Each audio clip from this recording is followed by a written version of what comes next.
Well, good afternoon and welcome to another episode of the League of Biblical Enthusiasts.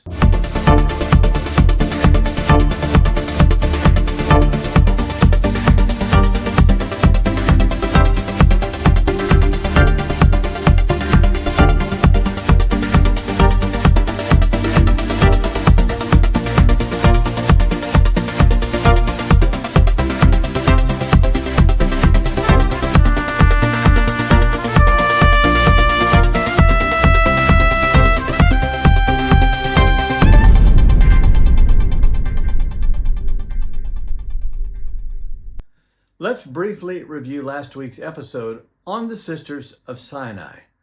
The year was 1895. The sisters returned to Castlebrae, their Cambridge home, from St. Catherine's Monastery with the completed transcript of the Syriac Gospels. It was their third trip in 4 years. Now at home, they were looking forward to beginning the work on transcribing the many manuscripts that they had purchased in Cairo. But an unexpected letter changed their plans.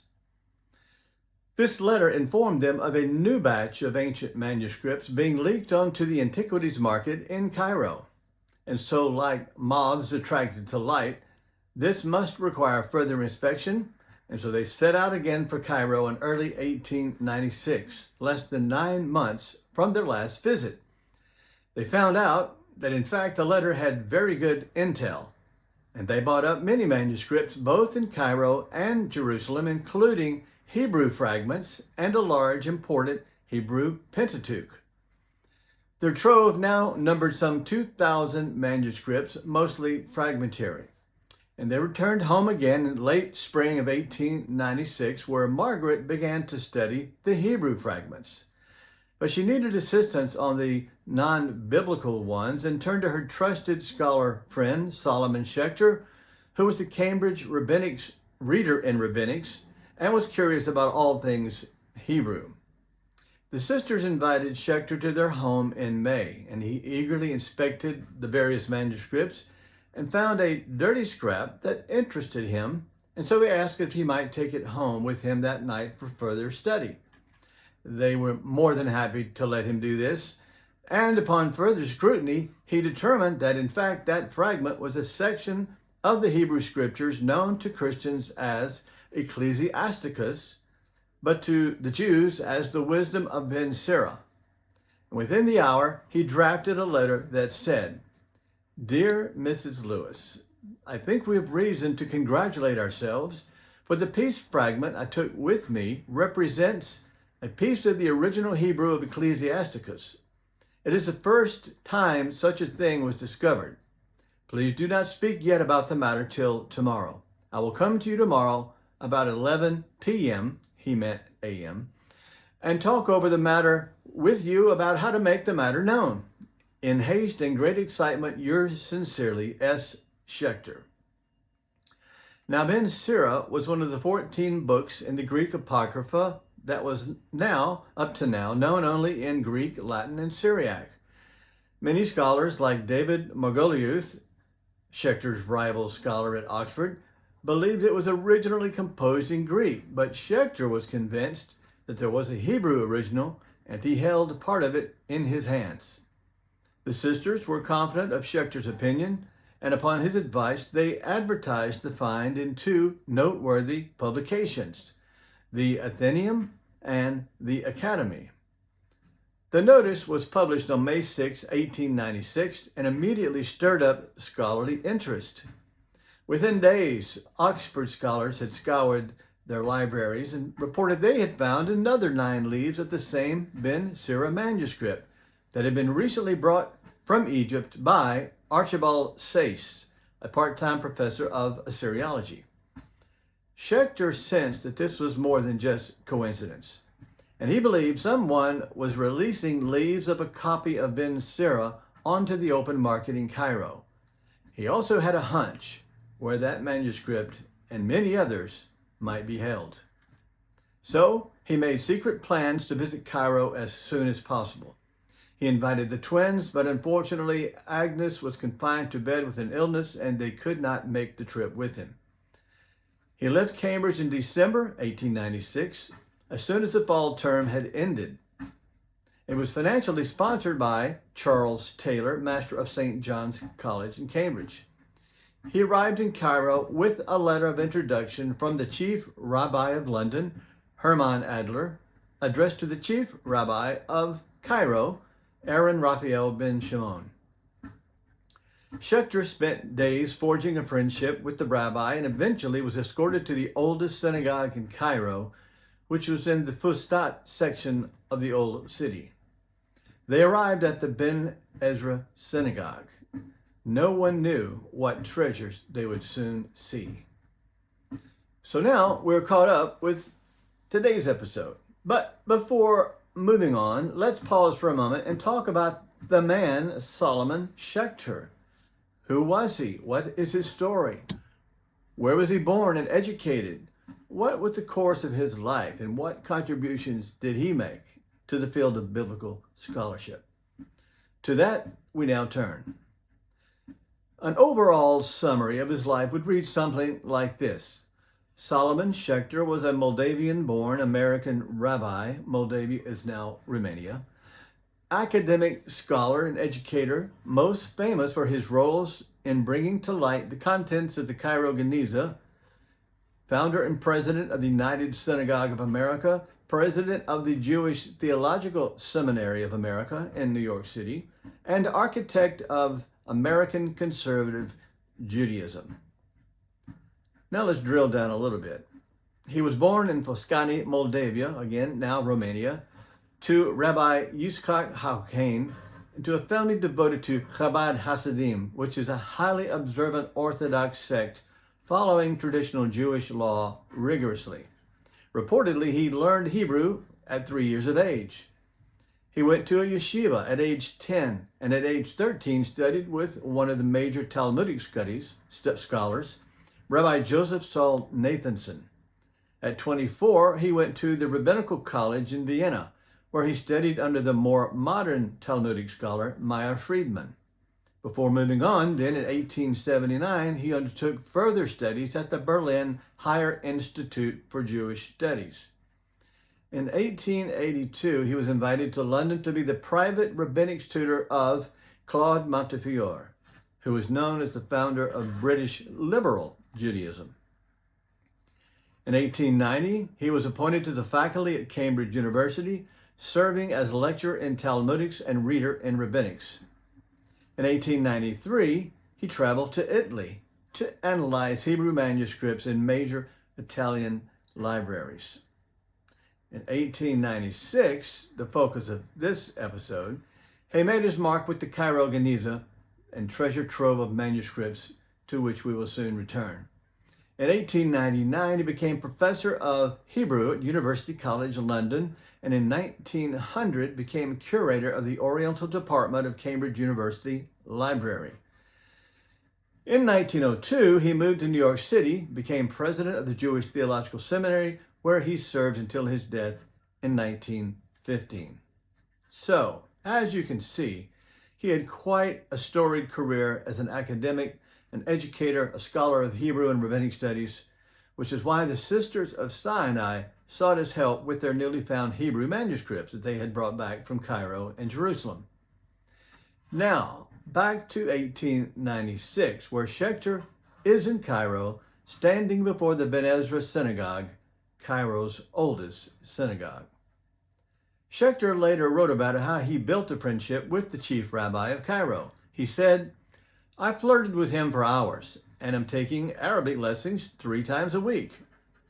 He also took the chief rabbi to visit the pyramids, which he had never seen, and he said, "It will cost me about 10 shillings, but that's the only way to make yourself popular." In time, the friendship was built, trust was given, and the chief rabbi escorted Schechter to the Cairo Ben Ezra Synagogue. He was taken inside and led by the rabbi to the far end of the ladies' gallery at the eastern side of the synagogue, and there stood a crude ladder leading up to the Geniza. Now, what is a Geniza, you might ask? Good question. A Geniza is a storeroom for discarded documents, primarily religious texts, but it can also include non-religious texts as well. And in the case of the Cairo Geniza, they included both. It has been a long custom of the Jews to discard, but not to destroy, worn-out holy books by placing them in a storeroom. Since they contain the sacred name for God that called the Tetragrammaton, Yod-He-Vav-He, translated Jehovah or Yahweh, it was considered sacrilegious to destroy them. So they, along with other texts, were taken to the storeroom to rest. Ben Ezra's Geniza had been accumulating texts for some 900 years.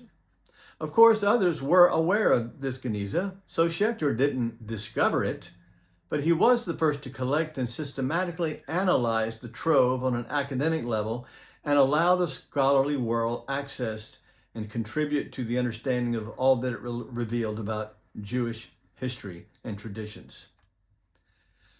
When he first entered the dimly lit, dusty room, he was given a lantern by the rabbi. There before him lay a chaotic pile of books and papers, manuscripts, and printed text, tossed onto the floor randomly over the centuries and forgotten by the world. The rectangular room was roughly 12 by 14 feet and was packed wall to wall with texts. No boxes, no baskets, just paperwork and manuscripts. He was looking, in fact, at the literary ruins of a lost civilization. Each step he took stirred up clouds of dust, and each scrap he picked up and inspected held forgotten lore of the past. He was wise to have followed up on the lead from the Sisters of Sinai to visit Cairo. He offered the rabbi 300 pounds for the entire cache of papers, and the rabbi quickly accepted without question and told him he was free to take away as much as he liked.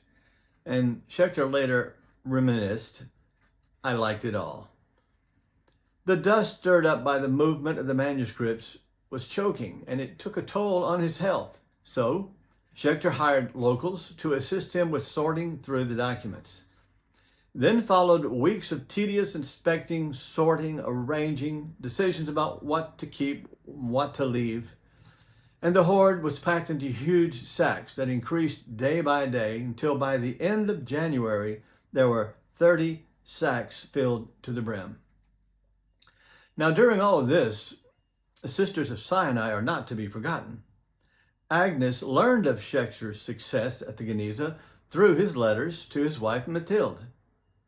Agnes could not stand missing out, and both sisters left for Cairo, taking with them a respirator for Schechter's health. They arrived in Cairo in January of 1897 and assisted him with his work as much as they were able, and then they departed for Sinai once again. Well, what kind of documents were found in the Geniza? There were fragments of old Talmuds, hymns, rabbinic midrash, biblical material, personal letters, love letters, legal documents, wills and marriage contracts, poetry, children's homework, classical texts, medical prescriptions, a leaf from Aquila's translation of the Hebrew Bible into Greek, and more leaves from the Ben Sirach manuscript that he had hoped to find. Papers on astronomy, mathematics, medicine, history, the Quran, and on and on. So much material. Before this time, little was known of the history of the Jewish people in the Middle Ages in this region, but now was open to them a new world of history to be studied for decades to come. The British Embassy arranged for those 30 sacks to be safely returned to Cambridge. And meanwhile, Schechter visited his brother in Palestine and then returned to England on board a ship accompanied by none other than Sir Flinders Petrie, the famous Egyptologist.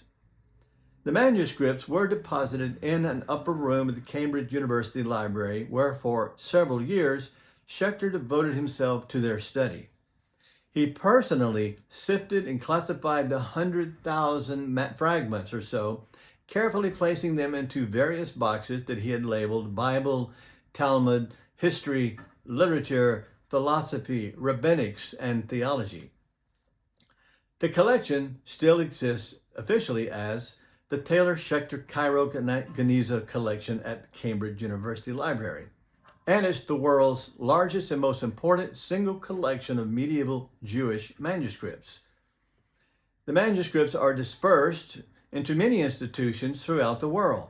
The Taylor Schechter Geniza collection contains the largest share, of somewhere in the neighborhood of 150,000 fragments. The Jewish Theological Seminary in New York City has about 30,000 Geniza fragments, and smaller collections are spread out across the world in libraries in London, Oxford, Paris, Frankfurt, Vienna, Budapest, Leningrad, and Philadelphia. Cambridge conferred upon Schechter the degree of Doctor of Letters in 1898, the first such degree conferred upon a Jew. He went on to New York City in 1902 and served as the first president of the Jewish Theological Seminary. He's known as the father of conservative American Judaism. He died at 64 years of age in 1915 and is buried in Mount Hebron Cemetery in Queens, New York City. The Sisters of Sinai, Agnes and Margaret, both went on to even more discoveries and accolades.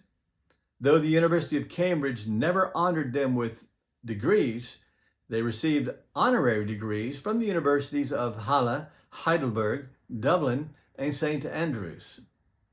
And the sisters used their inheritance to endow the grounds and part of the buildings of Westminster College in Cambridge. We must close this episode, unfortunately, but so much more could be told about these men and women who gave us so much to the understanding of biblical textual history.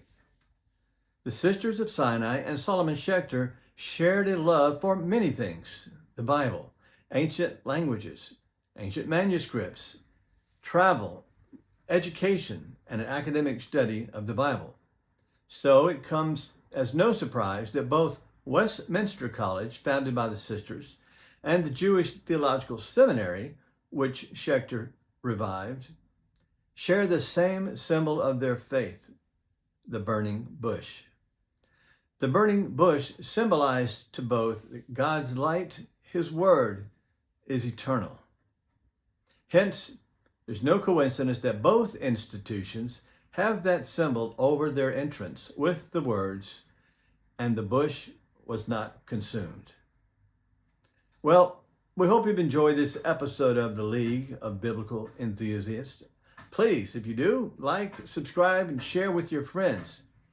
I'm providing links in the description box about all the material discussed in this episode, including relevant articles, books, YouTube videos, tons of information which you can chase down and do further research. Well, again, and be well, and we'll see you in the next episode regarding manuscript hunters, brought to you by the League of Biblical Enthusiasts.